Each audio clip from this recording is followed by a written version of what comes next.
អង្គុយចុះ Le président, veuillez vous asseoir.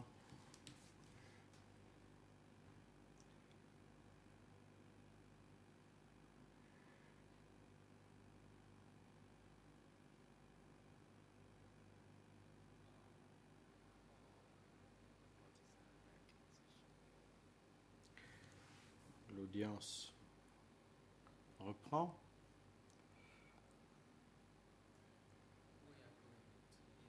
Nous allons à présent entendre le témoignage de TCW 247. L'huissier de séance va faire entrer la partie civile dans le prétoire.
Bonjour, monsieur le témoin. Comment vous appelez-vous?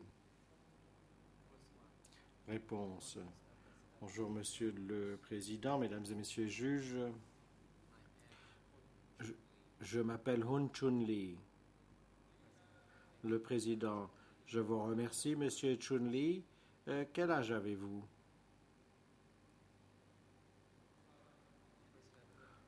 Le président. Pouvez-vous répéter, mais attendre de voir le voyant s'éclairer sur le micro avant de continuer? Quel âge avez-vous?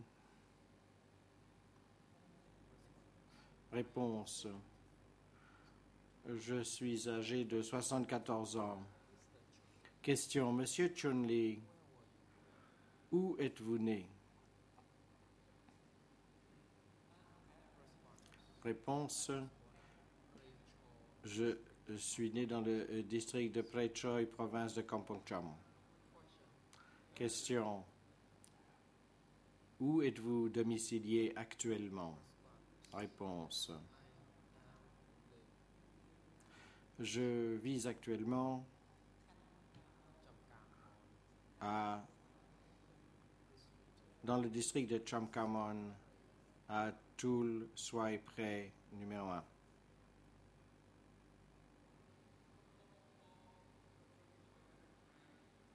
Question. Quelle est votre occupation?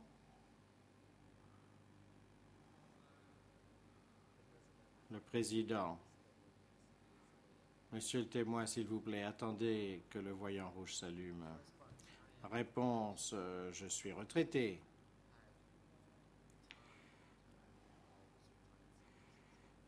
Je suis retraité depuis 2004. Question. Quels sont les noms de vos parents? Réponse. Mon père est Hun Kien. Il est décédé. Ma mère, Sai Yun, est également décédée. Question. Quel est le nom de votre épouse et combien avez-vous d'enfants?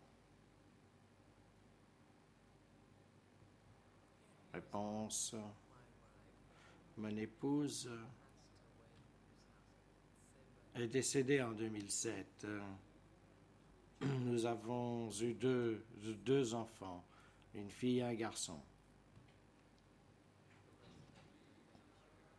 Le président, je vous remercie. Monsieur Hong Chung Lee, d'après le rapport établi par le greffier de la Chambre, vous n'avez aucun lien de parenté avec l'une quelconque des parties au procès, en particulier les trois accusés, M. Kyosampang Nunchea et M. Yengsari. Est-ce exact?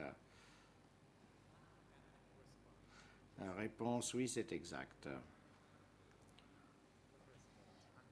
Le président, d'après ce rapport, il est indiqué que vous avez déjà prêté serment. Est-ce exact? Réponse, oui, c'est exact. Le président, la Chambre aimerait à présent vous informer de vos droits en tant que témoin devant cette Chambre.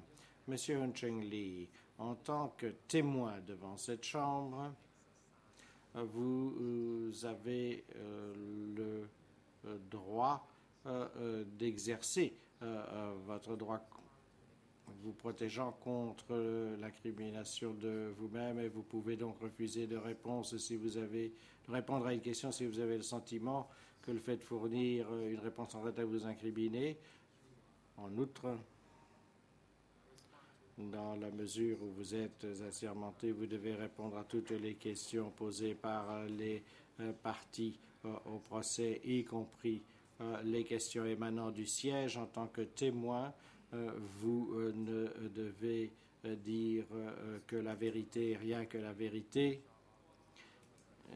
vérité qui doit toujours être pertinente et ne porter que sur ce que vous avez vu ou entendu en rapport avec les questions qui vous seront posées par les parties au procès et par le siège. Avez-vous bien compris ces obligations qui vous incombent et les droits et vos droits également? Réponse oui, Monsieur le Président. Le Président, je vous remercie, Monsieur Hong Chung Lee. Avez-vous jamais eu des entretiens avec des enquêteurs du bureau des co-juges d'instruction du CETC? Réponse non, ce n'est pas le cas.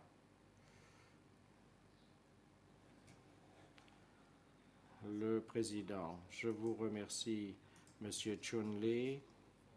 La Chambre désire informer l'accusation que d'après le règlement intérieur du CETC, règle 91 bis portant sur le témoignage, les coprocureurs pourront être les premiers à poser des questions aux témoins. L'accusation et les avocats principaux des parties civiles disposeront de toute la journée pour poser leurs questions aux témoins. Je vous en prie, vous avez la parole.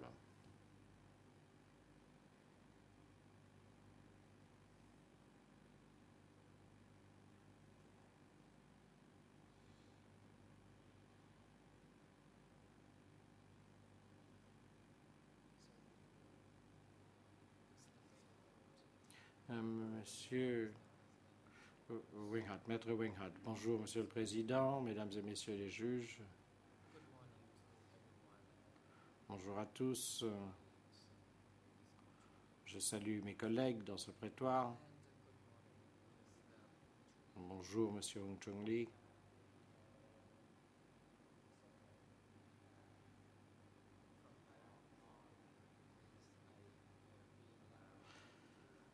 J'aimerais, à partir de maintenant, pouvoir vous appeler Lokru ou professeur, si ça ne vous dérange pas. Monsieur Chung Lee, oh, appelez-moi monsieur, ça suffira. Le coprocureur, merci Monsieur Chung Lee. Avant de vous poser des questions, avec la permission du président, j'aimerais que l'on se reporte aux documents concernant l'ouvrage que vous avez écrit concernant la vie d'un médecin. À l'époque, il n'y avait pas de cote ER en khmer ou en anglais.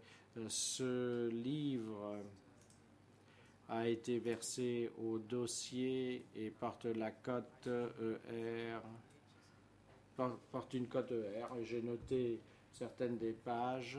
Il se peut qu'elles ne correspondent pas aux pages effectives de l'ouvrage que vous avez rédigé. Encore une fois, Monsieur le Président, Mesdames et Messieurs les juges, avec votre permission, j'aimerais que ce livre soit présenté pour examen aux témoins. Le Président, je vous en prie, l'huissier de séance va remettre le document aux témoins. Le coprocureur. Merci, Monsieur le Président. J'aimerais commencer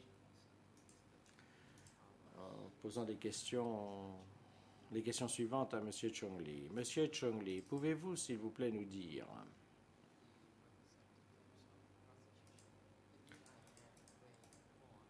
l'accusation? Je m'appelle Wayne Hott et mon collègue à ma droite s'appelle Monsieur Tariq Abdul-Haq. Je vais poser des questions concernant le livre que vous avez écrit et auquel je viens de faire référence il y a un instant, portant sur la vie d'un médecin pendant le régime Khmer Rouge. Quand avez-vous terminé ce livre?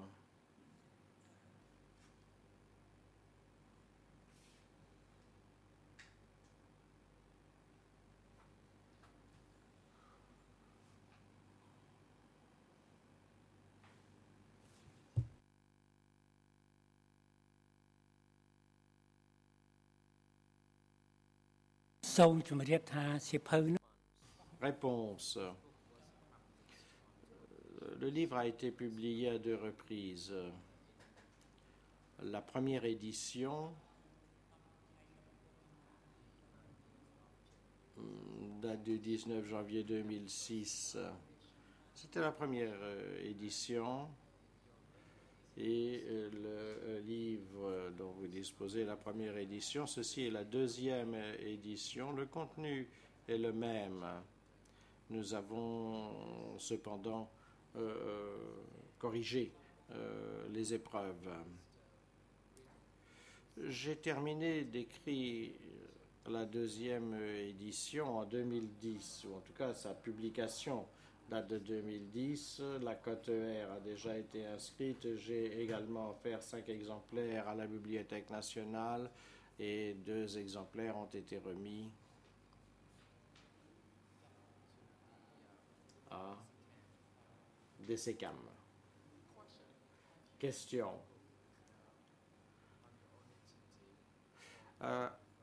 Avez-vous rédigé ce livre seul ou bien avez-vous recherché l'aide de tiers? Le Président, Monsieur le témoin, veuillez s'il vous plaît attendre. Nous avons recours à l'interprétation simultanée et au matériel qui l'accompagne. Votre témoignage doit être interprété en 2 langues, en français et en anglais. J'aimerais que vous puissiez respecter un moment de pause afin de permettre à l'interprétation de se dérouler sans difficulté. Merci. Le témoin. Réponse. J'ai inscrit dans cet ouvrage ce que j'ai vu, ce que j'ai entendu. Je n'ai rien ajouté au-delà des faits et de la vérité dont j'ai eu l'expérience pendant le régime des Khmers rouges. La plupart de mes collègues sont décédés d'ailleurs. Question. Quand avez-vous commencé à rédiger ce livre? Réponse.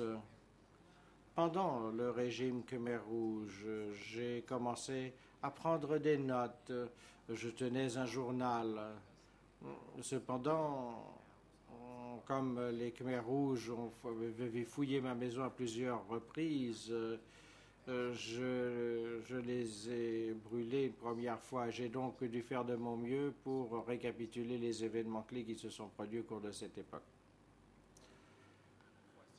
Question. Nous aimerions aujourd'hui savoir ce qui s'est produit le 17 avril 1975. Réponse. Au cours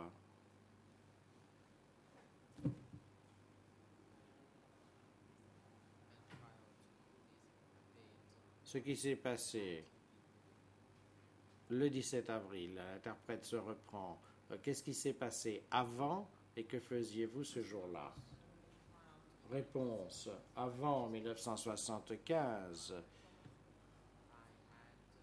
avril 1975, je m'étais engagé dans l'armée et j'étais médecin militaire à l'hôpital de Battambang.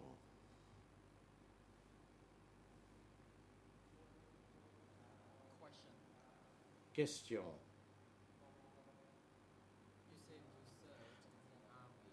Vous nous dites que vous étiez militaire.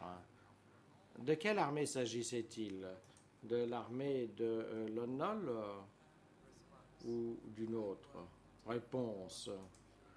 Je travaillais pour le régime de Lon parce que tout fonctionnaire devait et tous les professionnels devaient faire leur service militaire, ce que j'ai dû faire, comme tous les médecins d'ailleurs, on devait faire son service militaire pendant 2 ans et j'avais le grade de lieutenant. Question. En tant que soldat,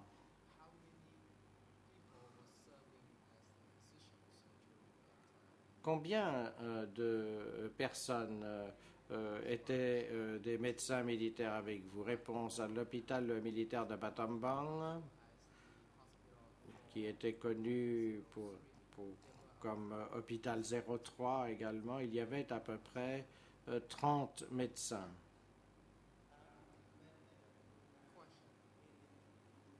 Question.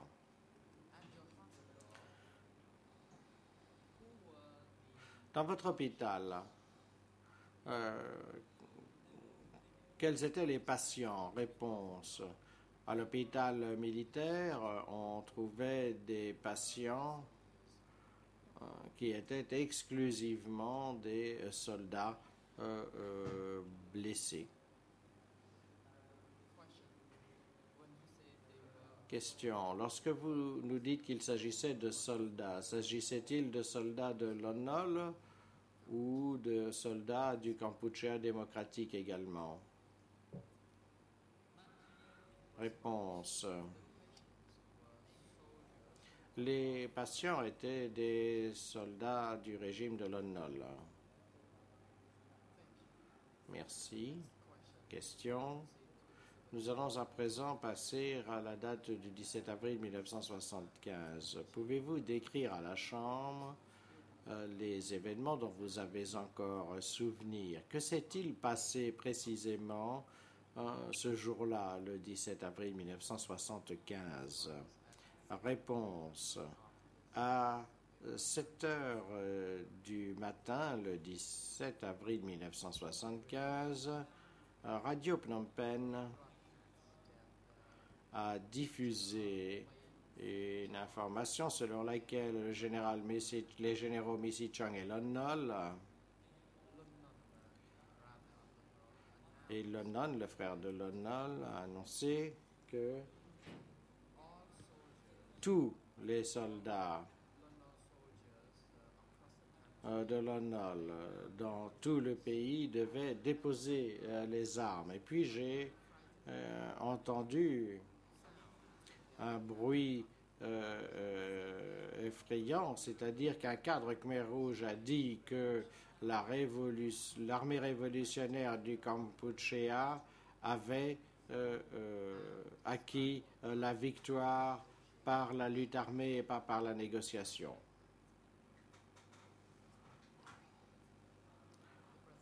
Le président. Monsieur le coprocureur, faites en sorte que votre micro soit ouvert lorsque vous vous exprimez. Le coprocureur, merci, Monsieur le Président. Monsieur le témoin, vous avez l'ouvrage devant vous. Pouvez-vous vous porter à l'ER Khmer qui commence par 00 ERN Le numéro qui commence par 000, donc c'est celui que l'on appelle la cote R. Donc regardez, vous voyez en haut à gauche, je vais vous lire ce chiffre et vous pourrez le suivre. RN 00067 87 88. Le président, l'huissier va aider le témoin à trouver la page.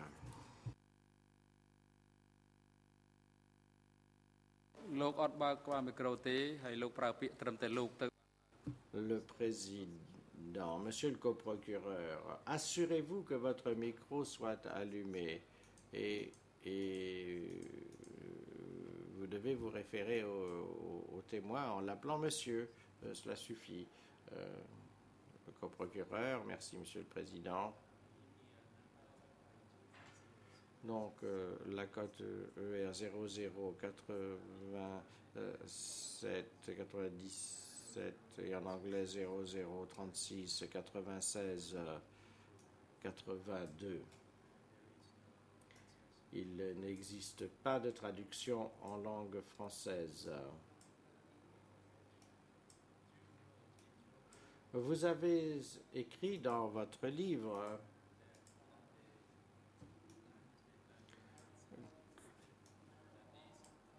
que le 19 avril 1975, soit le troisième jour, les Khmers rouges ont annoncé que le peuple vietnamien devait retourner dans leur pays le même jour. Un ordre des échelons supérieurs communiqué à tous les soldats de l'ONOL à partir du rang de lieutenant de se réunir dans une école de la ville, à partir du grade de lieutenant. Quant aux soldats de grade inférieur, ils devaient se retrouver à l'école primaire de Salou, près du Pont-Neuf. Les soldats se sont présentés désarmés. Ils sont restés un jour et une nuit au point de rassemblement. Ma question est la suivante.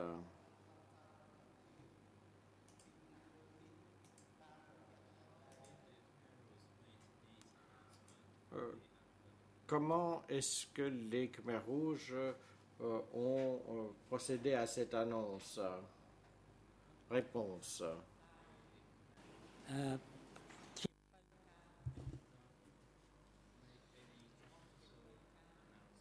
Les Khmers rouges n'ont rien annoncé officiellement. Ce n'était pas comme on le fait aujourd'hui, mais leur annonce a toutefois été efficace. Nous avons eu vent de cette annonce par d'autres.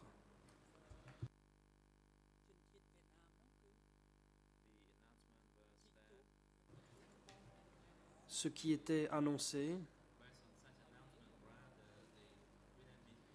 c'était que les Vietnamiens étaient montés à bord de bateaux pour rentrer dans leur pays, escortés par des Khmers rouges. Mais ça n'a pas été annoncé officiellement. Toutefois, ça a été efficace.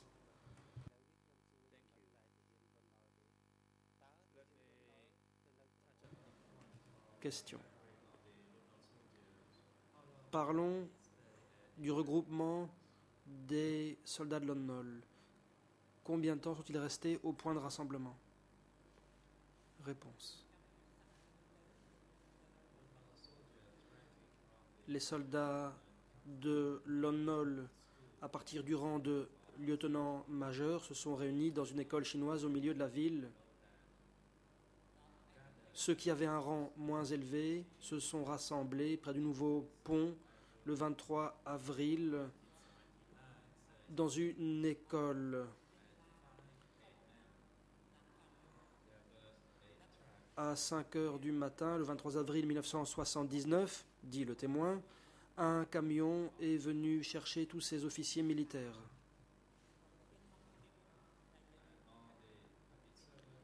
ainsi que tous les fonctionnaires et chefs de département, pour quitter Battambang par la route nationale numéro 5.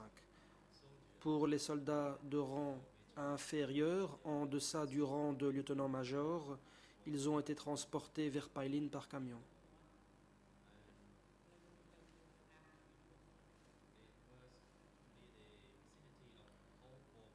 C'était près de Opomoan, sur la route qui conduit au réservoir de Pongpingpoing. Question. Initialement, saviez-vous pourquoi on avait rassemblé ces soldats de Lon Nol?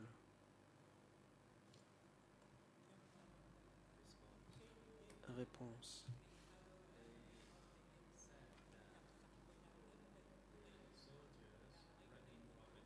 Ils ont dit que les soldats de rang de lieutenant-major et de rang plus élevé seraient rassemblés pour aller à Phnom Penh accueillir le roi Sihanouk.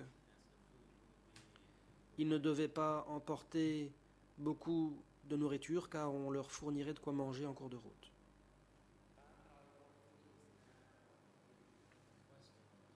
Question. Qu'est-il advenu par la suite des officiers militaires et des fonctionnaires de Lon Nol? Savez-vous ce qui leur est arrivé? Réponse. Je l'ai appris environ un mois plus tard de la bouche d'un chauffeur. D'après lui, les soldats avaient été transportés vers le mont Topadei, après quoi ils y avaient été exécutés.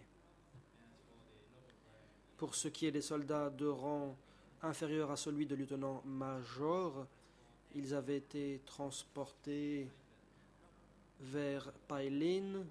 Ils avaient reçu l'ordre de travailler la terre près de Opomoan.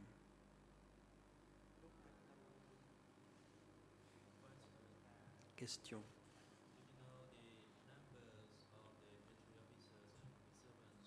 Savez-vous combien d'officiers militaires et de fonctionnaires ont été exécutés ou abattus?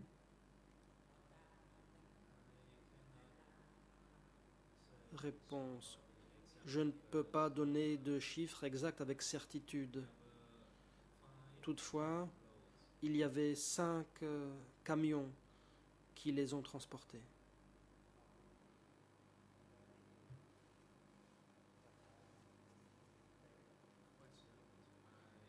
Question. Venons-en à l'hôpital militaire.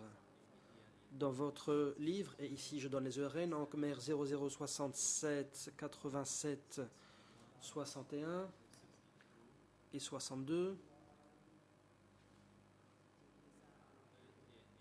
et en anglais ERN 00 36 96 83 et 84.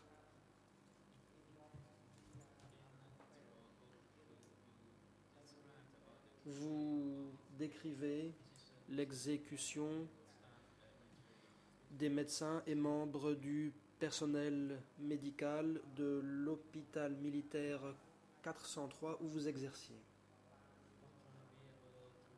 Seriez-vous en mesure de raconter à nouveau ces événements? Le président. Témoin, veuillez attendre. L'avocat international de Nuon Chea a la parole. Maître Pow. Merci, Monsieur le Président. Bonjour à toutes les personnes présentes dans le prétoire aux alentours. Mes observations portent sur les questions précédentes portant sur les soldats de Lon Nol qui auraient été emmenés de Battambang.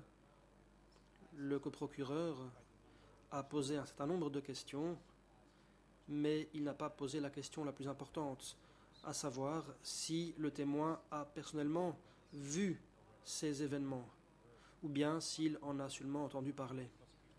Je sais ce que va dire l'accusation. Elle va dire que nous aurons l'occasion d'interroger le témoin sur ce point précis. C'est vrai. mais il est bon de chercher à savoir comment un témoin a obtenu ces informations.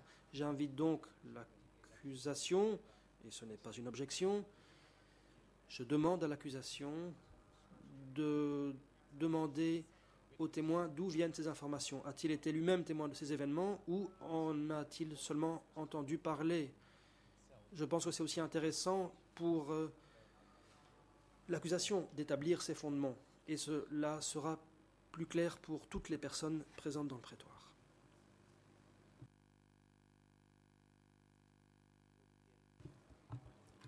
L'accusation.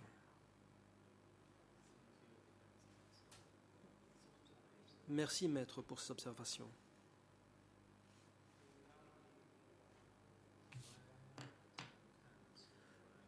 Le moment venu, mon confrère pourra bien sûr poser cette question. Pour sa part, l'accusation dispose d'un temps limité et c'est à nous de choisir les questions que nous posons aux témoins. Dans son document, le témoin affirme que plus de 200 personnes ont été exécutées.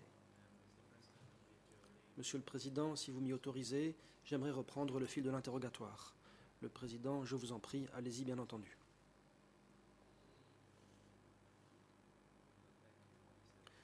Le coprocureur cambodgien. Merci, Monsieur le Président.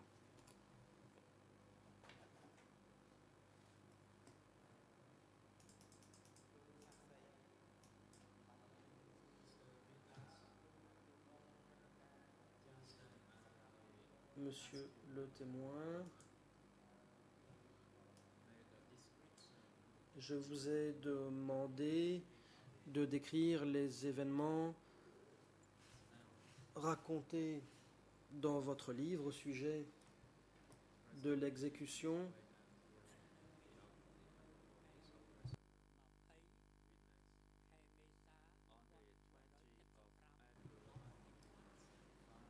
le témoin.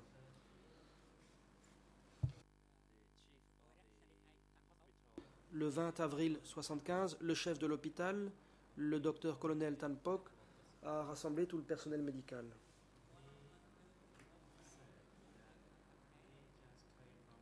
Il a dit qu'il venait d'assister à une réunion au siège du conseil municipal. Il avait été prévu qu'il y ait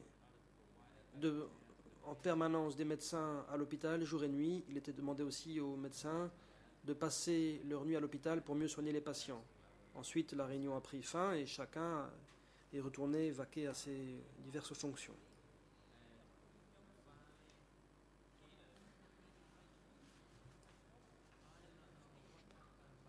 À 17h, je ne sais pas ce qui s'est passé, mais j'ai eu un sentiment étrange et dérangeant. Je pensais à mes 2 enfants et à mes 2 neveux. Je pensais à mes parents. Ma femme était encore à Phnom Penh. J'ai donc demandé au médecin colonel, qui était le chef de l'hôpital, l'autorisation de rentrer chez moi. Le lendemain matin, donc le 21 avril 1975,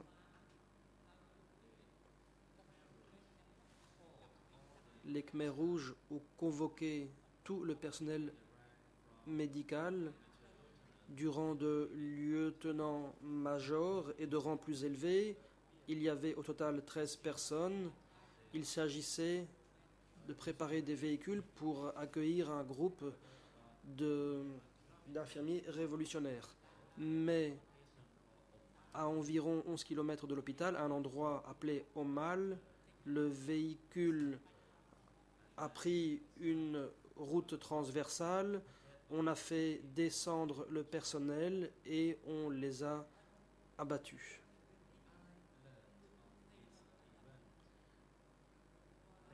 C'est plus tard que j'ai eu vent de cet événement.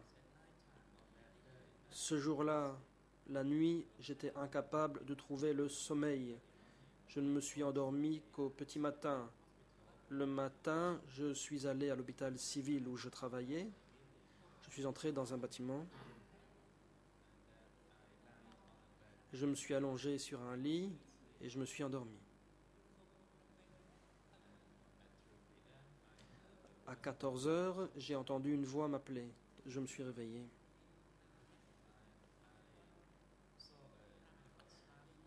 J'ai vu là un membre du personnel médical qui m'a dit « J'ai survécu. Les Khmers rouges ont abattu 13 membres du personnel médical dans ma rizière. » Cette personne a dit qu'elle ne connaissait que Tan Pok, mais pas les autres.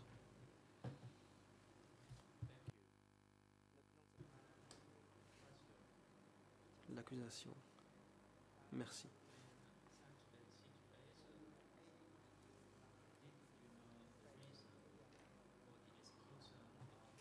Saviez-vous pourquoi les 13 membres du personnel médical avaient été exécutés?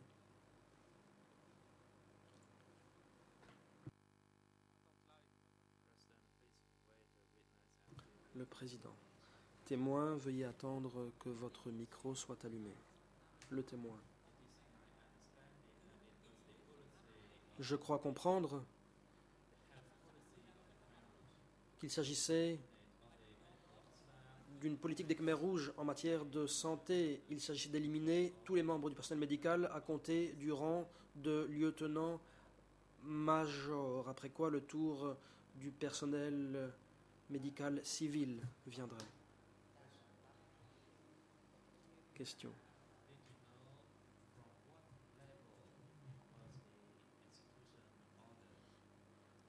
Savez-vous à quel niveau l'ordre d'exécution a été donné?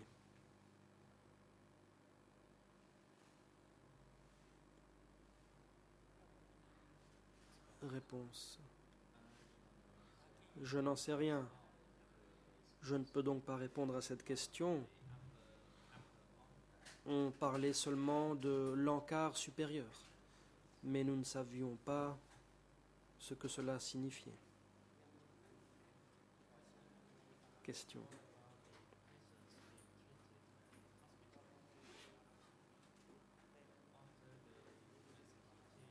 Après l'exécution du personnel médical, qu'est-il arrivé aux patients qui étaient soignés à l'hôpital?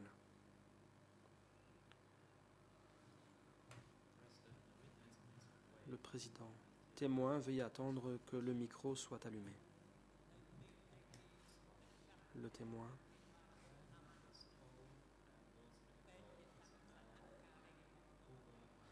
On m'a dit que mes collègues, membres du personnel médical, avaient été exécutés. À ce moment-là, je me suis senti contraint de me rendre à pied à cet hôpital, l'hôpital militaire. J'étais sur le point de pénétrer dans le bâtiment par l'entrée latérale. Un soldat m'a pris par la main en me disant de ne pas entrer, car tous seraient tués. Ensuite, je suis allé à l'entrée principale. Je voulais entrer dans l'hôpital, mais un autre soldat m'a pris par le bras en me disant de ne pas entrer.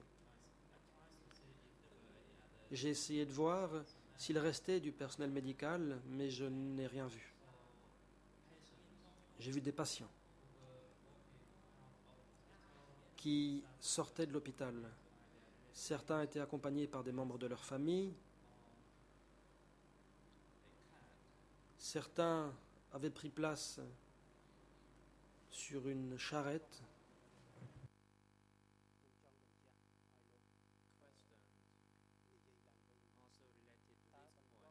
Question.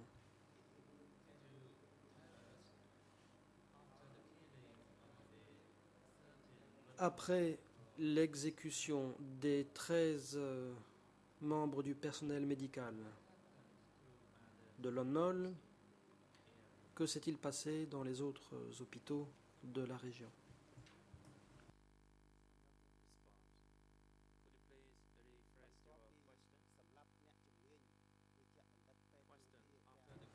Réponse. Pourriez-vous répéter? Question.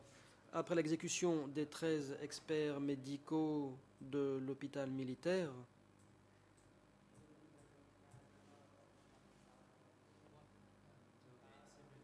qu'est-il arrivé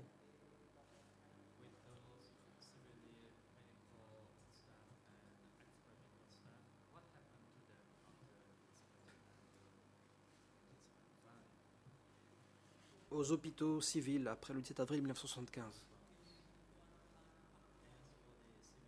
Réponse. À ce moment-là, on n'a encore rien fait concernant l'hôpital civil. Quant aux patients, il n'y avait que des patients qui sortaient de l'hôpital. Personne n'y arrivait.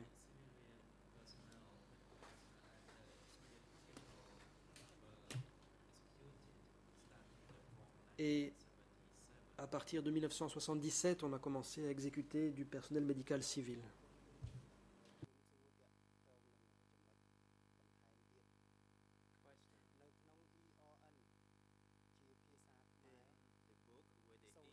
Question. Je donne des ERN. En Khmer 0067 87 63. En anglais 00 36 96 85. Ici, voici ce que vous écrivez.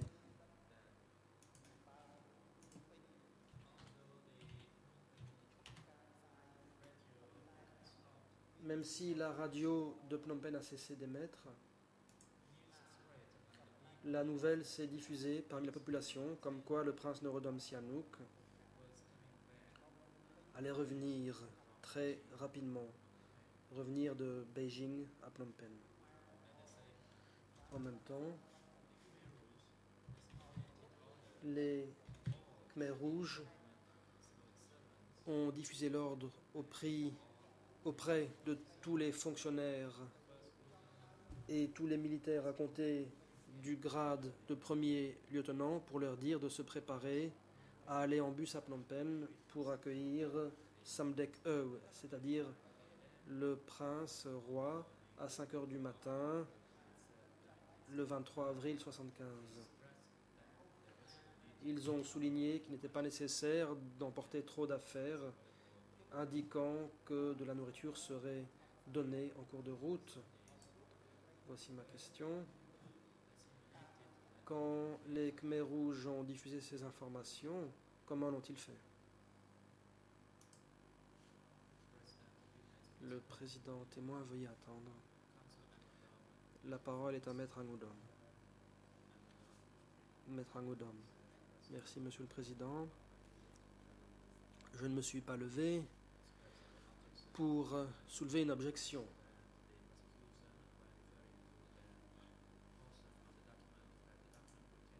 Je demanderai seulement que l'accusation fasse afficher ce document à l'écran pour que chacun puisse en voir la partie pertinente.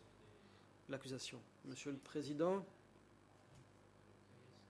comme nous disposons de peu de temps, nous n'avons pas le luxe de procéder comme proposé. J'aimerais donc poursuivre comme je l'ai fait. Le Président, je vous en prie, allez-y. L'accusation. Monsieur le témoin, je vais répéter ma question pour le cas où vous l'auriez oublié.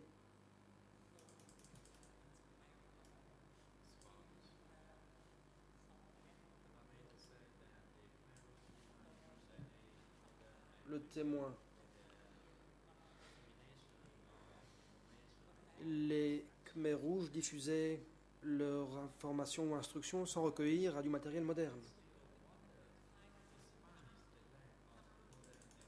Mais malgré l'absence d'équipement moderne, il semblait communiquer efficacement. L'information circulait.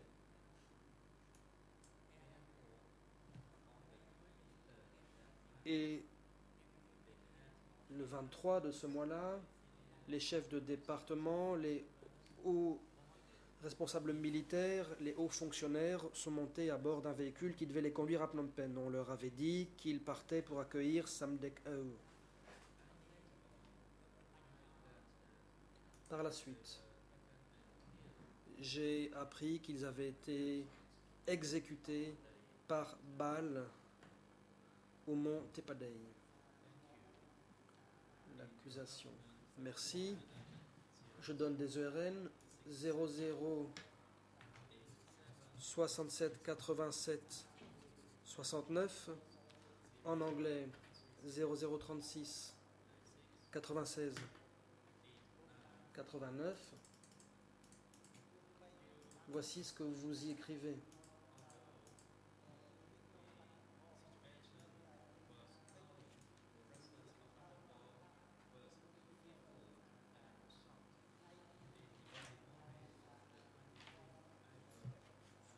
Les habitants de Battambang étaient sous le choc et effrayés durant la matinée du 25 avril 1975.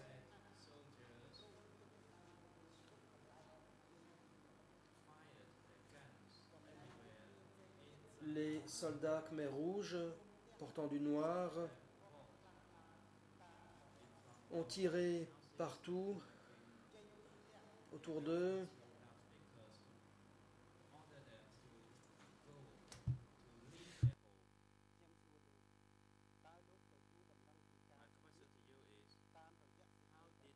Les soldats disaient aux gens de sortir de leur maison par haut-parleur. Comment avez-vous eu vent de cela? Y a-t-il eu une information officielle? Réponse. Comme je l'ai dit, avec les Khmer rouges, il n'y avait pas d'annonce officielle, mais ça marchait.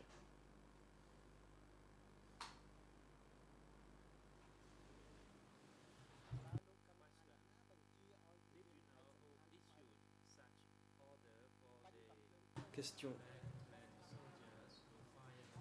Qui a ordonné à ces soldats en noir de tirer et de crier aux gens de quitter leur maison?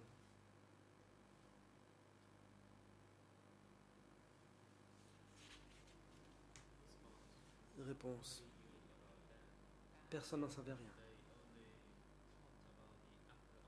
On parlait juste de l'encart supérieur.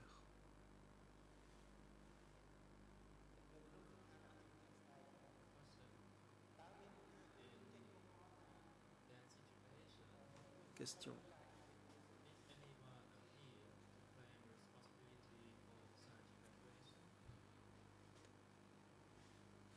Quelqu'un s'est-il manifesté pour assumer l'initiative de cette évacuation? Réponse. Non, nous avons seulement entendu des coups de feu et les gens étaient chassés de chez eux.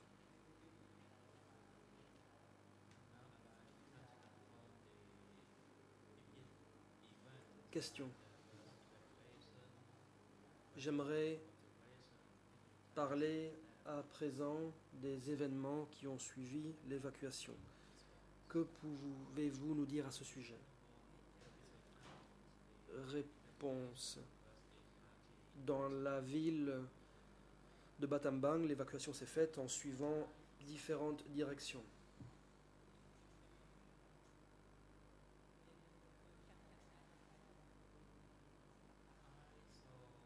Là où j'étais, j'ai vu des personnes âgées également qui se faisaient évacuer, mais je n'ai vu personne mourir.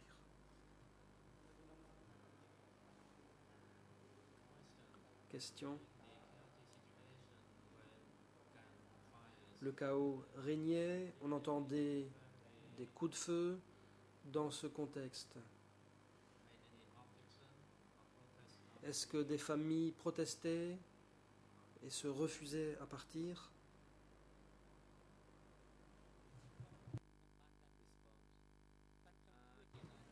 Réponse.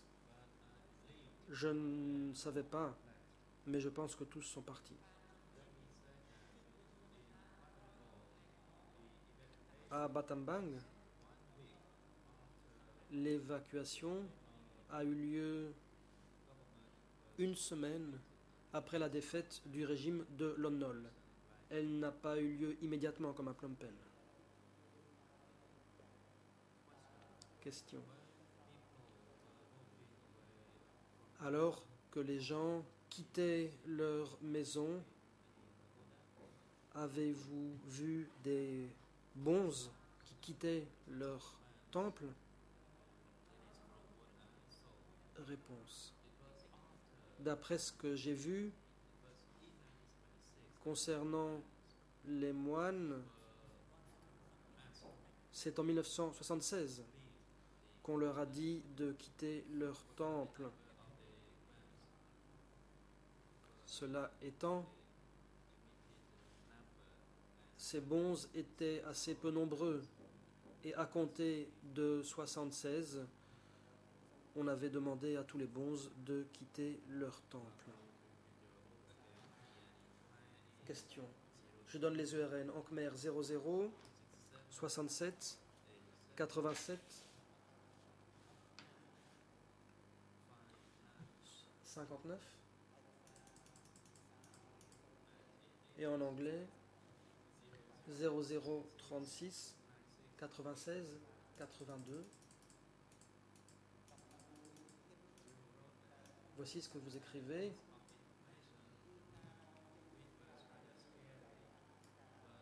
Il y a eu une autre information assez effrayante sur le fait que des moines avaient quitté leur pagode. Il y avait un Nadjar qui était bien connu pour avoir prêché contre Sihanouk. Il était favorable au gouvernement de la République.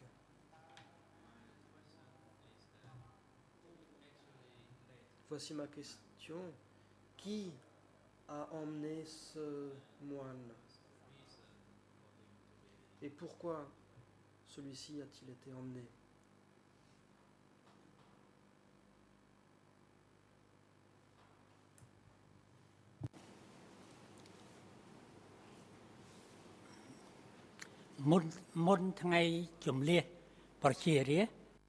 Réponse. Avant l'évacuation de la population, les Khmers rouges avaient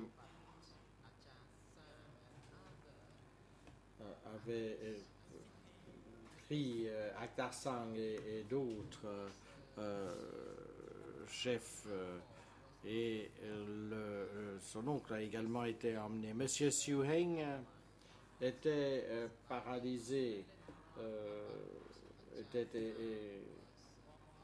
hémiplégique, mais il a également été emmené et je ne sais pas qui a ordonné que ces personnes soient emmenées. Tout ce que j'ai entendu dire, c'est que les ordres venaient d'en haut. Question. Savez-vous ce qui est advenu de M. Singh Heng et de M. Akhtar Sang? Les bons, ils ont tous été tués.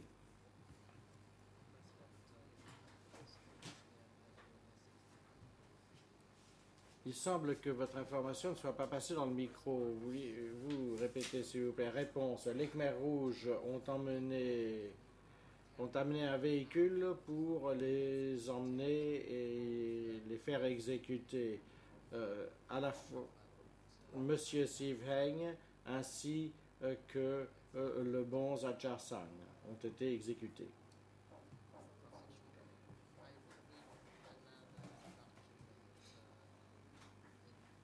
Je vais lire un autre document, Code Khmer 0067 87 62, anglais 00 36 96 85. Vous dites que c'est Pakpon qui était le chef des bonzes de la pagode.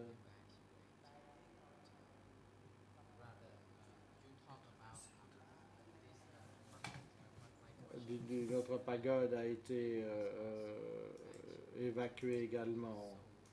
Et si c'est le cas, qu'est-il advenu de lui? Le président, veuillez attendre un instant. Conseil de la défense de M. Nunchea, vous pouvez intervenir. Merci, Monsieur le Président. Même problème similaire à celui que j'ai soulevée tout à l'heure, la source de la connaissance de ce témoin, je vais être un peu plus rigoureux. Je fais objection à ce schéma d'interrogation. L'accusation a le devoir de vérifier la source de la connaissance du témoin. Lorsque le témoin indique que les deux individus ont été exécutés, l'accusation doit leur demander s'il en a été le témoin, s'il a entendu dire que cela avait eu lieu et s'il avait entendu dire que cela avait eu lieu quand cela s'était passé. Pourquoi est-ce une obligation pour l'accusation? Les témoins ne peuvent témoigner qu'au sujet de ce qu'ils ont vu ou entendu à ce moment-là. Si l'accusation ne cherche pas à savoir quand le témoin a appris cette nouvelle, la Chambre n'a pas de moyen de vérifier si le témoin témoigne sur la base de ses connaissances de l'époque ou s'il a lu ou entendu dire cela ultérieurement. Il se peut qu'il tienne cette information d'autres sources. Et ceci est vérifiable dans le cadre de contre-interrogatoire, mais c'est néanmoins le devoir de l'accusation de faire en sorte que le témoin ne témoigne que sur ce qu'il a vu et entendu directement. Je pense que nous ne pouvons pas interroger le témoin sans vérifier la source de sa connaissance et j'aimerais que la Chambre ordonne à l'accusation de demander systématiquement si le témoin a vu ou entendu les faits auxquels il fait allusion et s'il a entendu qu'il indique la date à laquelle je le fais. Maître Carnavas, des forces de Yexari, vous pouvez intervenir. Merci, Monsieur le Président. Mesdames et Messieurs les juges, Monsieur le coprocureur, en premier lieu, je tiens à m'exprimer en soutien des observations et de l'objection soulevées par l'équipe de Nunchea.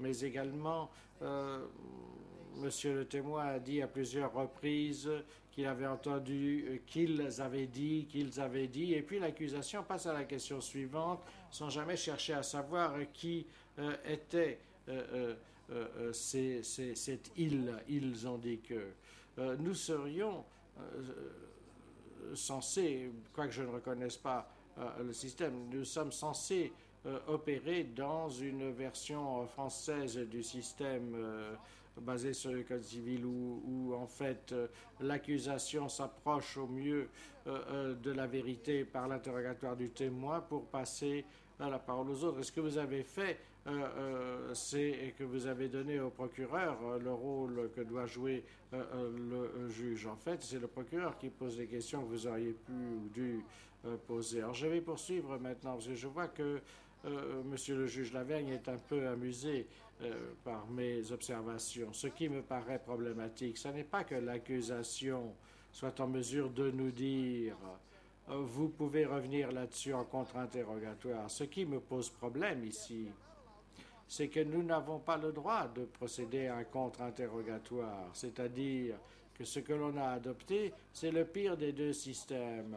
Vous avez externalisé vos obligations à l'accusation qui se trouve en train de poser des questions pour arriver au plus près de la vérité, puis vous nous avez attaché les mains dans le dos car nous faisons partie des parties après d'autres parties et vous nous dites qu'on ne peut pas procéder à un contre-interrogatoire, c'est-à-dire que vous nous retirez l'outil juridique le plus important pour approcher de la vérité, c'est-à-dire le contre-interrogatoire, la possibilité de poser des questions qui, par leur nature, sont orientées. Et puis, il y a les contraintes temporelles.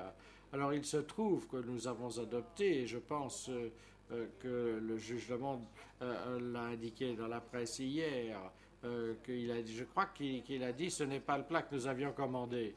Et je ne sais pas si c'est un choc de civilisation ou de culture juridique différente. J'opère dans les deux, j'ai travaillé dans les deux, je les comprends toutes les deux et nous avons les pires aspects des deux systèmes.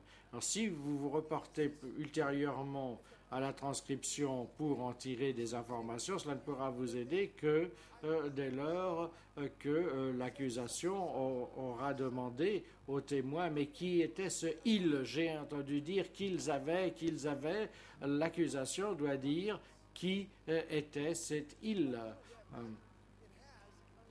Et la valeur du témoignage ne peut en fait être retenue comme valable que si elle peut être liée à des indices aussi fragiles fussent-ils. Et jusqu'à présent, ce que nous avons entendu est fondé sur la spéculation, sur ce qu'ils ont dit, le « il » qui ne viendra jamais témoigner ici, qui ne sera jamais en procès, et qui est également un déni de notre droit fondamental de mettre les preuves à l'épreuve. Donc, je pense que l'accusation ne sera pas obligée de passer trop de temps à simplement dire est-ce que ceci est fondé sur votre connaissance directe ou est-ce oui-dire.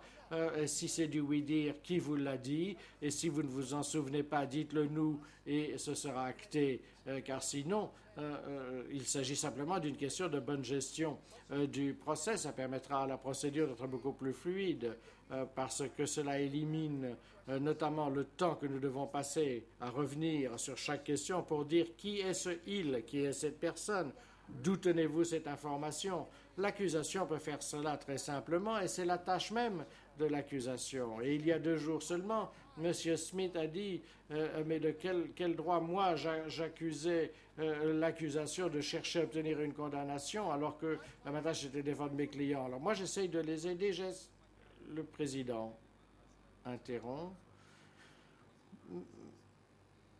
Maître, pouvez-vous vous concentrer plus sur la question que nous considérons? La question que vous avez posée aurait pu être soulevée pendant la discussion sur la gestion courante de la Cour, d'après le règle 91 bis du CETC, qui stipule clairement en ce qui concerne l'ordre d'interrogation que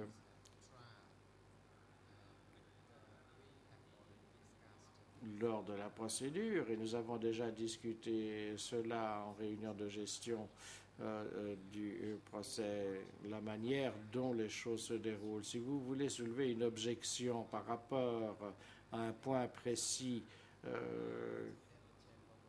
indiquez-le clairement afin que la Chambre ait la possibilité de statuer sur votre requête.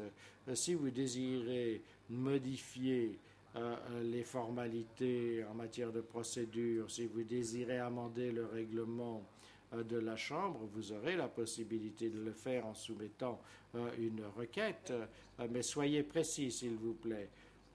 La Défense. Merci, Monsieur le Président. J'aimerais avoir l'opportunité de me faire entendre pour que le règlement soit changé. Néanmoins, mes observations soutiennent l'objection qui a été soulevée. C'est la raison pour laquelle j'aimerais que vous vous déclariez favorable à l'objection qui a été soulevée. Je vous remercie de m'avoir écouté.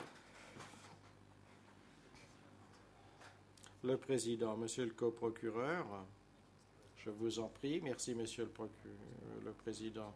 Je vais d'abord répondre au nom de l'accusation. Aucun des commentaires émanant de la défense que vous venez d'entendre ne représente une objection quant au fait qu'il y ait une quelconque valeur qui soit fondée d'une manière quelle qu'elle soit, dans la mesure où nous avons procédé à la manifestation de la vérité, comme l'a indiqué mon collègue. La défense est parfaitement en mesure, lors de leur interrogatoire du témoin, de rechercher et de poser ces questions. Ils peuvent également poser des questions quant à tout ce qui intervient pour soutenir les déclarations faites par un témoin, et il n'est pas approprié que la défense nous fasse des exposés académiques sur la manière dont le procès doit se dérouler. Vous avez exercé vos pouvoirs dans le cadre de l'article 91, Monsieur le Président. Il n'y a rien d'inapproprié dans la manière dont l'accusation pose ses questions. La défense est tout à fait en mesure et a déjà à procéder de la sorte,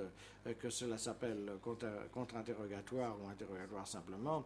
Ce que vous avez entendu au cours des 12 derniers mois, pendant lesquels on ne s'est pas plaint d'ailleurs, eh bien, c'est justement une mise à l'épreuve très rigoureuse des preuves qui ont été soulevées. Généralement, nous n'avons pas fait objection à cette mise à l'épreuve et j'aimerais que la Chambre rejette l'objection qui a été soulevée et nous permette de continuer à poser nos questions.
Président,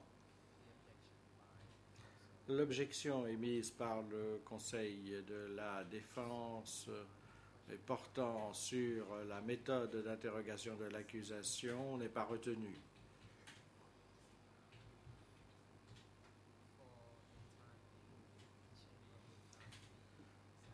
Pour le moment, la Chambre ne cherche pas à établir spécifiquement la valeur probante des preuves qui lui sont soumises. En même temps, les procureurs se voient rappeler qu'ils doivent formuler leurs questions de manière précise afin qu'elles puissent servir à assurer la manifestation de la vérité, car nous aimerions que ces questions soient de nature telle qu'elles nous permettent, par les réponses qu'elles provoquent, d'arriver à une bonne administration de la justice. Le coprocureur, merci Monsieur le Président. Monsieur Chunley, vous souvenez-vous encore de la question que je vous ai posée il y a un instant? En fait, ce que je vous ai demandé, et je vais le répéter, vous avez indiqué dans votre ouvrage que Sambat Pon Sampit, qui était le moine de la pagode de Sabod, savez-vous si ce moine a été évacué ou pas après le 17 avril? Savez-vous ce qu'il est advenu de lui? Réponse.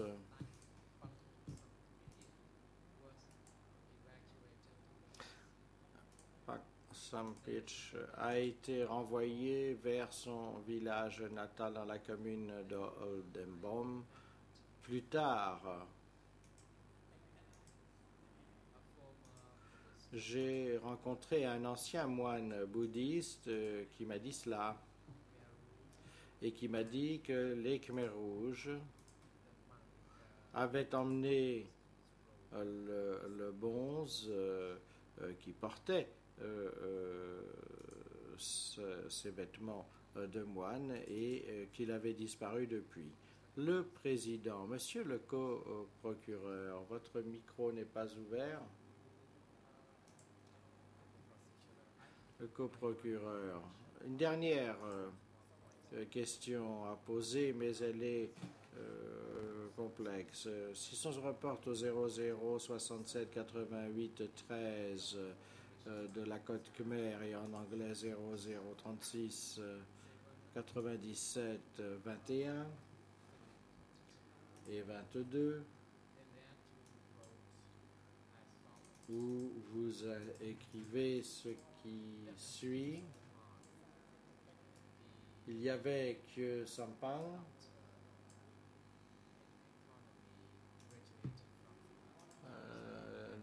docteur en économie, diplômé de l'université à Paris, qui a parlé de la Constitution de la République démocratique du Kampuchea, Constitution qui ne contient que 25 articles, dont 2 articles sont des articles dont je me souviens fort bien. L'un de ces articles stipule que le peuple du Cambodge des deux sexes ont le droit de suivre la religion de leur choix.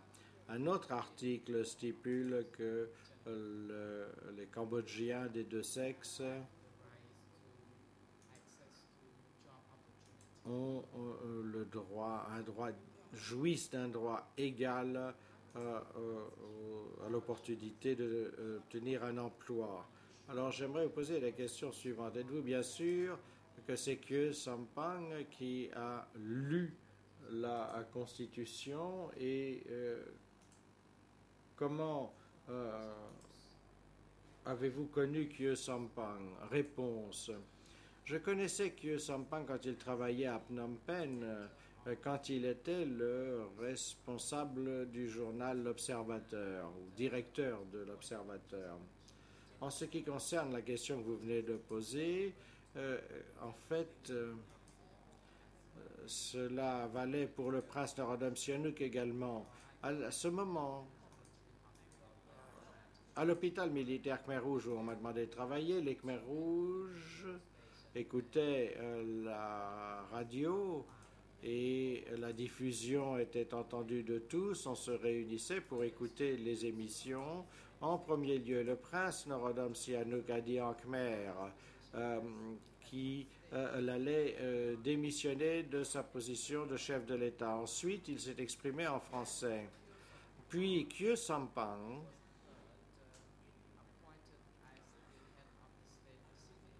a été nommé le chef du présidium de l'État. Et c'est Khieu Sampang qui a lu la Constitution, y compris les 2 articles que vous avez mentionnés, 2 articles dont je me souviens parfaitement. L'accusation. Je vous remercie, monsieur le témoin. Après la déclaration de Khieu Sampang, affirmant que tout Cambodgien des 2 sexes avait le droit de suivre avait le droit de suivre la religion de leur choix. Avez-vous pu observer que cette déclaration avait été respectée et que la population avait le droit de choisir la religion qu'elle voulait ou d'opter pour la religion de son choix? Réponse. J'ai déjà indiqué antérieurement qu'à Battambang, à partir du Nouvel An 1976, tous les moines bouddhistes ont été chassés des pagodes.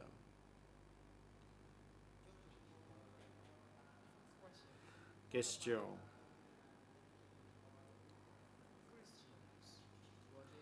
Qu'en était-il des chrétiens? Est-ce que les chrétiens se sont vus interdire la pratique de leur foi ou de leur religion?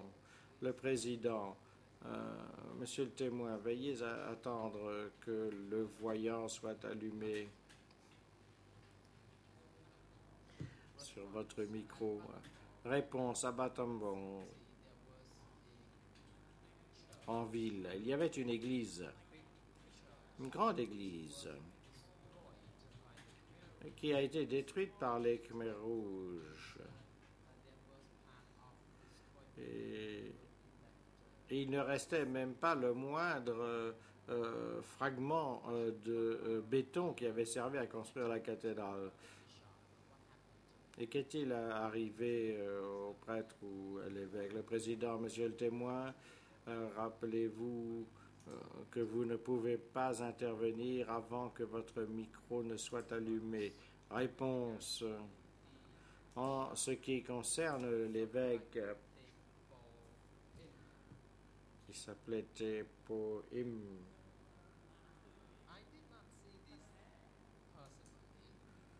Je n'ai pas été le témoin direct de ce qui s'est passé, mais il n'en reste pas moins qu'il a été tué. Et j'ai appris, j'ai su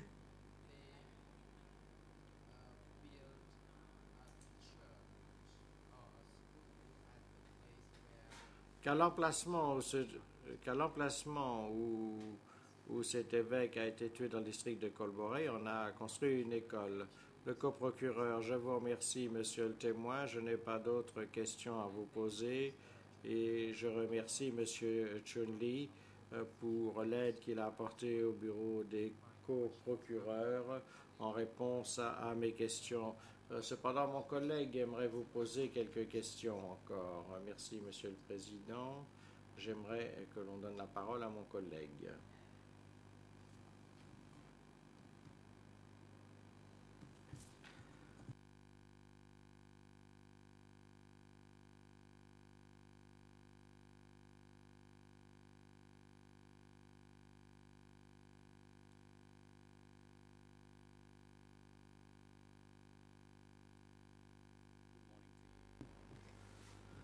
Bonjour à vous, docteur Chun-Li. Mon collègue m'a déjà présenté. Je m'appelle Tariq Abdulhaq et je vais continuer à vous poser des questions au nom des procureurs.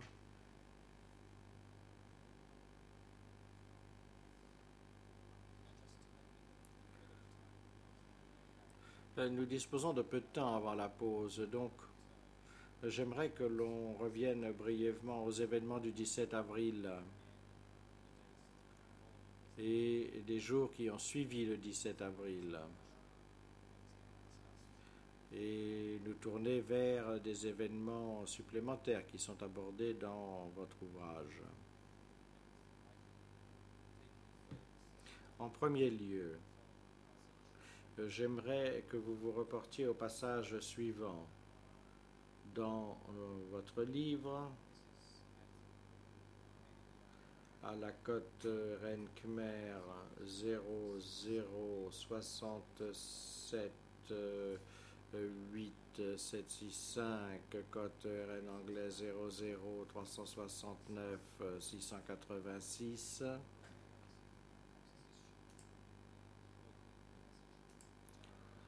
Et pour vous aider à trouver le passage, il s'agit de la description d'une réunion qui se serait tenue le 24 avril 1975 à l'hôpital civil de Battambang. Et je vais vous lire un ou deux passages et vous demandez de nous aider si vous le pouvez. Vous y mentionnez que Kekpen, alias Mitsu, s'est rendu à l'hôpital civil de Battambang, a rencontré brièvement le docteur Kim Sang, directeur de l'hôpital, et le docteur Poon Kim Sia, qui était le responsable provincial de la santé. Après cela, une réunion s'est tenue, et je paraphrase à présent. Mitsu a assuré la présidence de la réunion.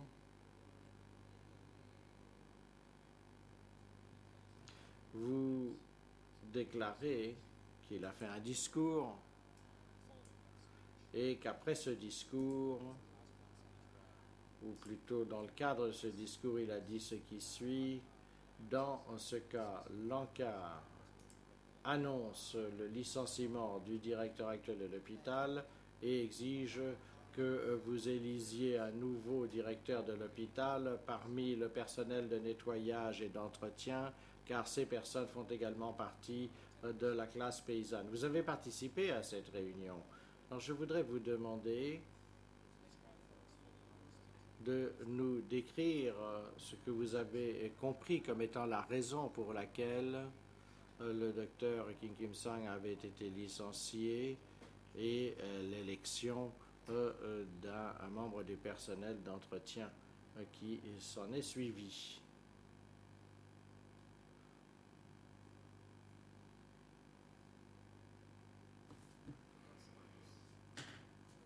Réponse. Le camarade Su, connu également sous le nom de Kak Ban, était un ancien professeur qui enseignait dans une école secondaire provinciale. C'était donc un intellectuel. Pendant la réunion à laquelle il a participé, après avoir convoqué le personnel médical, personne n'a compris de quoi il retournait. Tout le monde, en tout cas, a été surpris, car il a dit que la révolution émane de la classe paysanne, et il a ajouté que la classe paysanne pouvait assurer la direction de tous les domaines, y compris le secteur de la santé. C'est pourquoi le responsable de l'hôpital a été licencié et qu'une autre personne a été élue à sa place. Une personne qui n'appartenait pas à la profession médicale à proprement parler. Un bon nombre de membres du personnel médical n'étaient pas heureux de cette décision et le lendemain matin, ils se sont fait évacuer pour aller travailler dans les rizières et je n'ai pas très bien compris ce qui s'est passé. Nous sommes arrivés à midi. Est-ce que vous voulez que je continue à poser mes questions ou est-ce que vous voulez que nous procédions à la pause pour le déjeuner? Le président, je vous remercie, monsieur le coprocureur. Le moment est effectivement venu de lever la séance pour le déjeuner. L'audience est donc levée jusqu'à 13h30. L'huissier de justice veillera à ce que monsieur le témoin dispose de toute l'assistance nécessaire pendant la pause et qu'il soit de retour dans le prétoire au moment de la reprise de nos débats.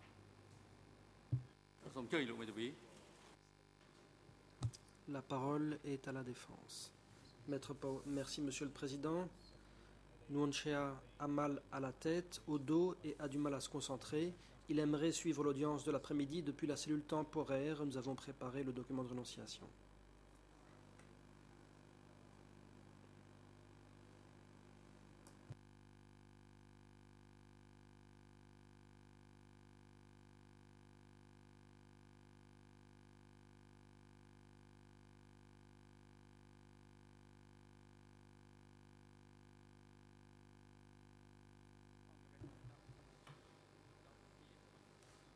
Le Président. La Chambre prend note de la demande présentée par Nuonchea par l'intermédiaire de son avocat. Il demande autorisation d'être excusé du prétoire et de suivre l'audience depuis sa cellule temporaire pour le reste de la journée en raison de son état de santé. La demande a été justifiée. La Chambre fait droit à cette demande. L'accusé puis suivre l'audience depuis sa cellule temporaire pour le reste de la journée, par le biais des moyens audiovisuels qui ont été installés sur place. Nuonchea renonce expressément à son droit d'être présent dans le prétoire. La défense de Nunchia est priée de remettre le document de renonciation portant les empreintes digitales ou la signature de Nunchia. Service technique, veuillez brancher le matériel audiovisuel reliant la cellule temporaire de Nunchia au prétoire. Agent de sécurité, veuillez conduire Nunchia et Sampan à leurs cellules temporaires respectives et ramener M. Sampan uniquement dans le prétoire pour la reprise des débats cet après-midi avant 13h30. L'audience est levée.